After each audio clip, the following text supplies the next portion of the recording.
So right now, this camera that we're staring at right here is on daylight color balance. It's not quite perfect though, is it? There's a lot of stuff going on in this room.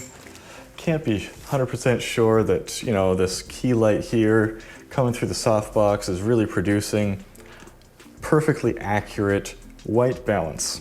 I'm gonna go into our settings here, into my function menu. So let's give this one a whirl. Okay, and that one gave us 4500 with, again, a green of 1. At the end of the day, new cameras have pretty good auto white balance going on. Let's see what my camera does with auto white balance. That doesn't look too bad. It's pretty close. So this is the A7 IV on the latest firmware, and it's set to auto white balance with a white priority, not ambient. And that's a setting that a lot of people miss out on. By default, white balance is just meh, it's white balance. But in these Sony cameras, you can have it set to a priority of white. There is one reason why this is working very well, and the reason is that my space is a little bit cheatery. This is white. That's a white backdrop. And so it allows the camera to be like, oh, I've got a face in the middle, I've got some white, it can figure it out more easily. In a more complex environment, it's not going to be as easy. But let's try something out here. All right, let's have a look here. It's very shiny, so I'm not sure if it'll work. It did work. So we have, wow, a variance of 2. Let's try another sample.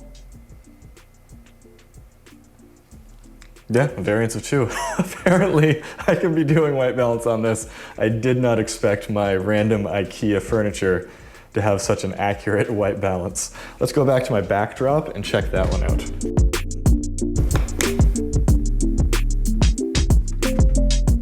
And that is not quite as good. We have a variance of 5, so that backdrop is technically red. Did not quite expect that. That is a savage roll-up. So this is a high quality white backdrop. I'm gonna take one more reading. I'm gonna take the reading further down in a section of the backdrop that has been exposed for a lot longer. Let's see, this clean spot.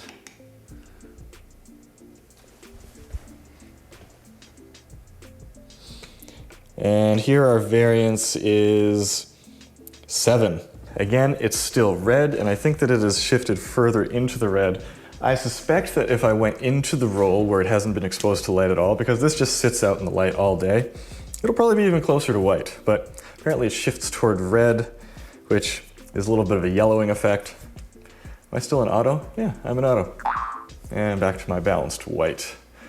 Looks a little greener, or a little less red. What are your thoughts on white balance? If you need to check the colors of things, pick up one of these, links in the description down below.